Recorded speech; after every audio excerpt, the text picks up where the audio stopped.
ಗ್ರಾಮದ ರೈತರಾದ ರಾಮ್ಕುಮಾರ್ ಅವರ ಜಮೀನಿನಲ್ಲಿ ಫ್ಲೋರೋಜಾ ಆಗ್ರೋ ಸೊಲ್ಯೂಷನ್ ಕಂಪನಿಯ ವತಿಯಿಂದ ಹಲಸು ಗಿಡಗಳ ನಾಟಿ ಮಾಡಿ ಉತ್ತಮ ಬೆಳವಣಿಗೆ ಹೊಂದಿರುವ ಬಗ್ಗೆ ವೀಕ್ಷಣೆ ನಡೆಸಲಾಯಿತು. ಈ ಕಾರ್ಯಕ್ರಮದ ಉದ್ಘಾಟನೆಯನ್ನು ಕಂಪನಿಯ MD ಫಿರೋಜ್ ಭಾರತಿ ಅವರ ಮಾರ್ಗದರ್ಶನದಲ್ಲಿ ಗಿಡಕ್ಕೆ ನೀರು ಹಾಕುವ ಮೂಲಕ ಮಾಡಲಾಯಿತು. ಅವರು ಮಾತನಾಡುತ್ತಾ, ಇಡೀ ರಾಜ್ಯದ ರೈತರಿಗೆ ಇದು ಸುವರ್ಣಾವಕಾಶವಾಗಿದೆ.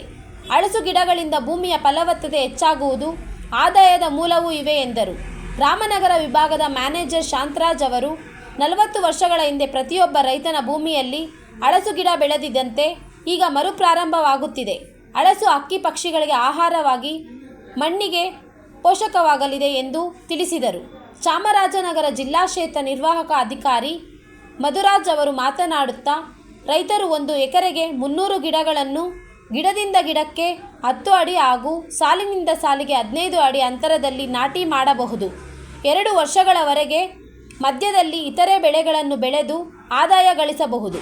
ನಮ್ಮ ಕಂಪನಿಯಿಂದ 30 ವರ್ಷದ ಕಾಲಾವಧಿ ಒಪ್ಪಂದ ಮಾಡಿಕೊಂಡು ಹಲವು ಪ್ರೌಢತೆಗೆ ಬಂದ ಮೇಲೆ ಪ್ರತಿ ಕೆಜಿಗೆ 30 ರೂಪಾಯಿ ದರದಲ್ಲಿ ಖರೀದಿಸಲಾಗುತ್ತದೆ. 3ನೇ ವರ್ಷದಿಂದ ಪ್ರತಿ ಎಕರೆಗಿಂತಲೂ 10 ರಿಂದ 13 ಲಕ್ಷದವರೆಗೆ ಆದಾಯ ಸಾಧ್ಯ ಎಂದು ವಿವರಿಸಿದರು. ಈ ಯೋಜನೆಯಿಂದ ರೈತರು ಉಳಿಮೆ ಇಲ್ಲದಿರುವಂತೆ ತೋಟಗಾರಿಕೆಯಲ್ಲಿ ಸಾಧನೆ ಮಾಡಬಹುದು.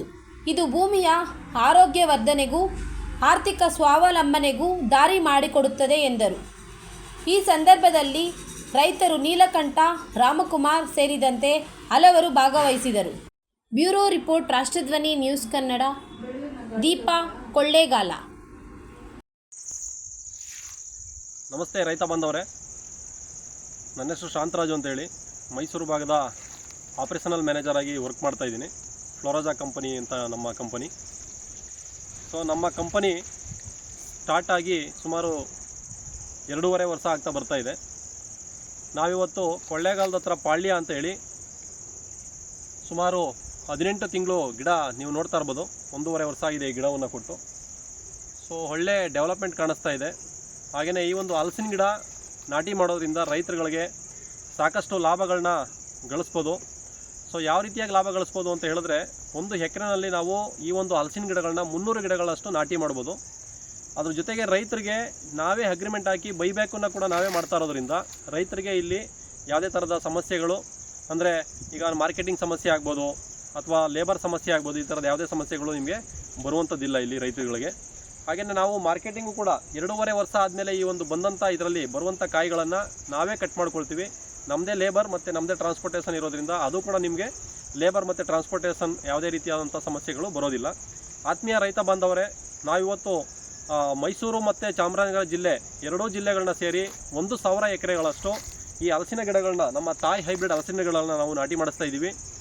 ಈ ಒಂದು ಉಪಯೋಗವನ್ನು ಯಾರಿಗೆಲ್ಲ ಭೂಮಿ ಇದೆ, ಖಾಲಿ ಭೂಮಿ ಇರತಕ್ಕಂಥ ನೀರು ವ್ಯವಸ್ಥೆ ಇರುವಂಥವರು ಕನಿಷ್ಠ 1 ಎಕರೆಗಳನ್ನು ಈ ಒಂದು ಹಲಸಿನ ಗಿಡನ ಮಾಡೋದ್ರ ಮುಖಾಂತರ ಆರ್ಥಿಕವಾಗಿ ಕೂಡ ಸಬಲರಾಗ್ಬೋದು ರೈತ ಬಾಂಧವರೇ. ಸೊ ನೀವುಗಳು ಇವತ್ತು ಪ್ಲ್ಯಾನನ್ನು ಮಾಡಿಕೊಂಡು ಈ ಒಂದು ಹಲಸಿನ ಗಿಡವನ್ನು ತಗೊಂಡು ನೀವು ನಾಟಿ ಮಾಡಿದ್ದೆ ಅದರಲ್ಲಿ ನಿಮ್ಮ ಭೂಮಿಗಳಲ್ಲಿ ಹೆಚ್ಚಿನ ಫಲವತ್ತತೆ ಬರುವಂಥದ್ದಾಗ್ಬೋದು. ನಮ್ಮ ಭೂಮಿಗೆ ಫಲವತ್ತತೆ ಸಿಗುತ್ತೆ. ಹಾಗೆಯೇ ಹೆಚ್ಚಿನದಾಗಿ ಆದಾಯ ಕೂಡ ನೀವು ಗಳಿಸ್ಬೋದು. ಸೊ ಹೆಚ್ಚಿನ ಮಾಹಿತಿಗೆ ಮಧು ಸಾರ್ ಅಂತ ಇದ್ದಾರೆ, ನಮ್ಮ ಮೈಸೂರು ಭಾಗದ ಎಕ್ಸಿಕ್ಯೂಟಿವ್ ಆಗಿ ವರ್ಕ್ ಮಾಡ್ತಿರುವಂಥ ಮಧು ಸಾರ್ ಇದ್ದಾರೆ. ಸೊ ಅವ್ರನ್ನ ಕಾಂಟ್ಯಾಕ್ಟ್ ಮಾಡಿದ್ರೆ ನಿಮಗೆ ಸಂಪೂರ್ಣ ಮಾಹಿತಿಗಳನ್ನ ಕೊಡ್ತಾರೆ.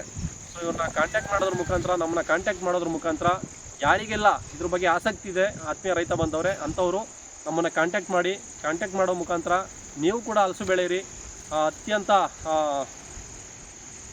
ಆದಾಯವನ್ನು ನೀವು ಗಳಿಸಿ ಅಂತ ಹೇಳ್ತಾ ನನ್ನ ಮಾತನ್ನ ಮುಗಿಸ್ತೀನಿ. ಮುಂದಿನದಾಗಿ ನಮ್ಮ ಮೈಸೂರು ಭಾಗದ ಎಕ್ಸಿಕ್ಯೂಟಿವ್ ಆದಂಥ ಮಧುರಾಜ್ ಸರ್ ಮಾತಾಡ್ತಾರೆ. Over to you sir. ಆತ್ಮೀಯ ರೈತ ಬಂಧುವರಿಗೆ ನಮಸ್ಕಾರ. ಇವತ್ತು ನಮ್ಮ ಕೊಳ್ಳೇಗಾಲ ತಾಲೂಕಿನ ಪಾಳ್ಯ ಗ್ರಾಮದಲ್ಲಿದ್ದೀವಿ ನಾವು. ನಮ್ಮ ಸೀನಿಯರ್ ಮ್ಯಾನೇಜರ್ ಶಾಂತರಾಜ್ ಸರ್ ಅವರಿಗೆ ಅಭಿನಂದನೆ ಬಯಸುತ್ತಾ, ವಿಶೇಷವಾಗಿ ಯಾಕಂದರೆ ಇಲ್ಲಿ ನಮ್ಮ ಪಾಳ್ಯ ಗ್ರಾಮದಲ್ಲಂದರೆ ಸುಮಾರು ಒಂದು 3 ರಿಂದ 4 ಎಕರೆಯಲ್ಲಿ ಇವರು ನಮ್ಮ ರಾಮ್ಕುಮಾರ್ ಸರ್ ಅವರು ನಮ್ಮ ಫ್ಲೋರೋಜಾ ಕಂಪ್ನಿಯಿಂದ ಸುಮಾರು ಒಂದು 4 ಎಕರೆಯಲ್ಲಿ ಹಲಸಿನ ಗಿಡ ನಾಟಿ ಮಾಡಿದ್ದಾರೆ. ಗಿಡದಿಂದ ಗಿಡಕ್ಕೆ 10 ಅಡಿ, ಸಾಲಿಂದ ಸಾಲಿಗೆ 15 ಅಡಿ ಅಂತರದಲ್ಲಿ ಬೆಳೆದಿದ್ದಾರೆ. ಸುಮಾರು ಕಾಯೆಲ್ಲ ಬಿಟ್ಟಿದೆ ಈಗ ಆಲ್ರೆಡಿ. ಸುಮಾರು 1 ವರ್ಷದ 3 ತಿಂಗಳ ಗಿಡ. ಇದು ಚೆನ್ನಾಗಿ ಗ್ರೋತ್ ಆಗಿದೆ ಈ ಗಿಡ ಕೂಡ ಉತ್ತಮ ರೀತಿಯಲ್ಲಿ.